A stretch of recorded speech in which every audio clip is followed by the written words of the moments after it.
ಜಾನಿ ಕಮ್ಮನವರು ಅಂತಿಮ ದರ್ಶನವನ್ನು ಇವತ್ತು ಮೈಸೂರು ನಗರದಲ್ಲಿ ಇಡೀ ಕರ್ನಾಟಕ ರಾಜ್ಯದಾದ್ಯಂತ ಎಲ್ಲ ಅವರ ಅಭಿಮಾನಿಗಳು ಜೊತೆಲಿ ಎಸ್ ಜಾನಿಕಮ್ಮನವರು ಅವ್ರ ಕಂಟಕದಿಂದ ಇಡೀ ಜಗತ್ತನ್ನ ಜನಮಾನಸವನ್ನು ಗೆದ್ದಂತವ್ರು. ಅವರು ಕಂಟಕನ್ನು ಕೇಳಿದಂತ ಜನರು ಎಲ್ಲ ಭಾಷೆಗೆ ಜನರು, ಒಂದು ಭಾಷೆ ಅಲ್ಲ ಎಲ್ಲ ಭಾಷೆಗೆ ಜನರು ಕೂಡ ಇವತ್ತು ಮೆಚ್ಚಂತ ಕಂಠವನ್ನು ಮೆಚ್ಚಂತ ಗಾಯನವನ್ನು ಕೂಡ ಕೊಡುವಂತ ಕೆಲಸ ಆಗಿದೆ.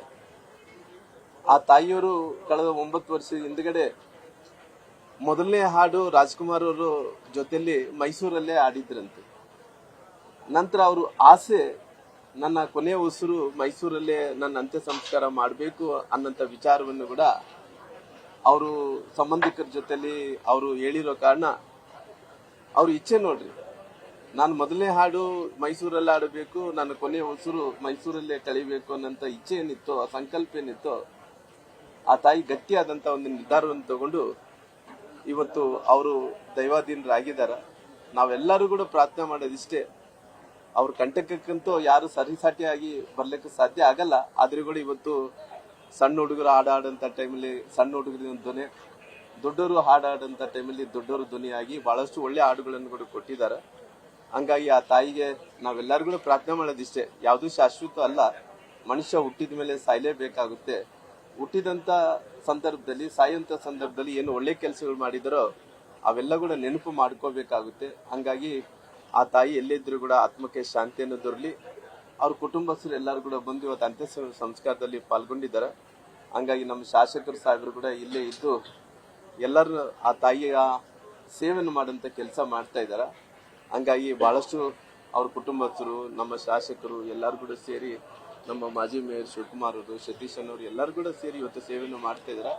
ಅವ್ರ ಆತ್ಮಕ್ಕೆ ಶಾಂತಿಯನ್ನು ದೊರೀಲಿ ಅಂತೇಳಿ ಆ ದೇವರಲ್ಲಿ, ಆ ಚಾಮುಂಡೇಶ್ವರಿ ತಾಯಿಯಲ್ಲಿ ನಾನು ಪ್ರಾರ್ಥನೆ ಮಾಡ್ತೀನಿ.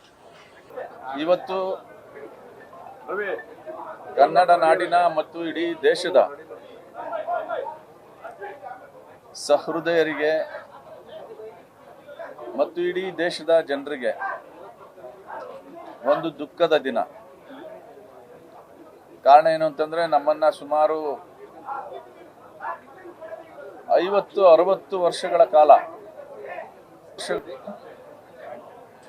ನಾನು ಎಸ್ ಜಾನಕಿ ಅವರ ಹಾಡುಗಳನ್ನ ಕೇಳಿಕೊಂಡು ಬೆಳೆದಿರೋನು. ಅಂತಹ ಒಂದು ಪವಿತ್ರ ಚೇತನ ಇವತ್ತು ನಮ್ಮನ್ನೆಲ್ಲ ಬಿಟ್ಟು ಅಗಲಿರ್ತಕ್ಕಂಥದ್ದು ಕಲಾಲೋಕಕ್ಕೆ, ಸಾರಸ್ವತ ಲೋಕಕ್ಕೆ ದೊಡ್ಡ ಲಾಸ್ ಅಂತ ಹೇಳಲಿಕ್ಕೆ ಬಯಸ್ತೇನೆ. ನನಗೆ ವೈಯಕ್ತಿಕವಾಗಿ ನೆನಪಿಗೆ ಬರೋದೇನು ಅಂತಂದ್ರೆ, ಬಯಲುದಾರಿ ಸಿನಿಮಾದ ಬಾನಲ್ಲೂ ನೀನೆ ಭೂಮಿಯಲ್ಲೂ ನೀನೆ ಈ ಹಾಡಿದೆಯಲ್ಲ, ಇದು ನನ್ನ ಜೀವನದಲ್ಲಿ ಒಂದು ದೊಡ್ಡ ತಿರುವನ್ನ ಕೊಟ್ಟಂತ ಹಾಡು. ಯಾಕೆ ಅಂತಂದ್ರೆ, ನನ್ನ ಪತ್ನಿ ದಿವಂಗತ ವಿಜಯ ಮಹೇಶ್ ಅವರು, ನಾನು ಈ ಹಾಡನ್ನ ಹಾಡ್ತಿದ್ದೆ, ಈ ಹಾಡನ್ನ ಕೇಳಿ ನನ್ನ ಜೊತೆಗೆ ಪ್ರೇಮಾಂಕುರ ಆಗಿದ್ದು. ಈ ಹಾಡನ್ನ ನಾನು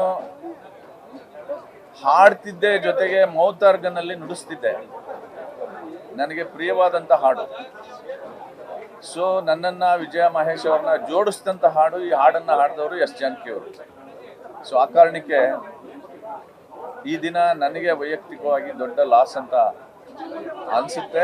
ಆದ್ರೂ ಸಹ ಅವರ ದೇಹ ಇವತ್ತು ನಮ್ಮನ್ನೆಲ್ಲ ಬಿಟ್ಟೋಗಿರ್ಬೋದು. ಅವ್ರು ಆಡಿರ್ತಕ್ಕಂಥ ಲಕ್ಷಾಂತರ ಹಾಡುಗಳು ಅವರು, ನಾವು, ಈ ಜಗತ್ತು, ಈ ಪ್ರಪಂಚ ಇರೋವರೆಗೂ ಜೀವಂತವಾಗಿರುತ್ತೆ. ಹಾಗಾಗಿ ಅವರ ದೇಹ ಏನಿದೆ, ಅವರ ದೇಹಕ್ಕೆ, ಅವರ ಆತ್ಮಕ್ಕೆ ಶಾಂತಿ ಸಿಕ್ಕಲಿ ಭಗವಂತ. ಅವರ ಕುಟುಂಬಸ್ಥರಿಗೆಲ್ರಿಗೂ ಈ ಲಾಸನ್ನ ಭರಿಸ್ತಕ್ಕಂಥ ಶಕ್ತಿ ಕೊಡ್ಲಿ ಅಂತ ದೇವರಲ್ಲಿ ಪ್ರಾರ್ಥನೆ ಮಾಡ್ತೇವೆ. ಎಸ್ ಜಾನಕಿ ಅವರಂದ್ರೆ ಅತ್ಯಂತ ಕನ್ನಡದ ಪ್ರೇಮವನ್ನು ಇಟ್ಕೊಂಡಿದ್ದವರು. ಅವರು ಕೇರಳದ ಚಾನೆಲ್ಗೆ ಹೋದ್ರು ಕೂಡ ಅವರ ನೆಚ್ಚಿನ ಶಿವ ಶಿವ ಎಂದರೆ ಶಾಶ್ವತ ಸುಖವು ಅಂತ ಸ್ಮರಣೆ ಮಾಡ್ತಿದ್ರು. SP ಬಾಲಸುಬ್ರಹ್ಮಣ್ಯಂ ಅವರು ಮುಂದಿನ ಜನ್ಮದಲ್ಲಿ ನಾನು ಕರ್ನಾಟಕದಲ್ಲಿ ಹುಟ್ಟಬೇಕು ಅಂತ ಹೇಳಿದರು. ಆದರೆ ಎಸ್ ಜಾನಕಿಯವರು ಕನ್ನಡ ನೆಲದಲ್ಲೇ ಮಣ್ಣಾಗಿರ್ತಕ್ಕಂಥದ್ದು. ಅವರು ಈ ನೆಲದ ನಮ್ಮ ಹೆಮ್ಮೆಯ ಹೆಣ್ಣು ಮಗಳು ಅಂತ ಹೇಳಲಿಕ್ಕೆ ಬಯಸ್ತೇನೆ. ಸರ್ಕಾರ ಅವರ ಹೆಸರಿನಲ್ಲಿ ಶಾಶ್ವತವಾಗಿ ಒಂದು ಪ್ರಶಸ್ತಿಯನ್ನು ಸಂಗೀತ ಕ್ಷೇತ್ರದಲ್ಲಿ ಸಾಧನೆ ಮಾಡೋರಿಗೆ ಕೊಡಬೇಕಂತೇಳಿ ನಾನು ಈ ಸಂದರ್ಭದಲ್ಲಿ ಮನವಿ ಮಾಡ್ತೇನೆ.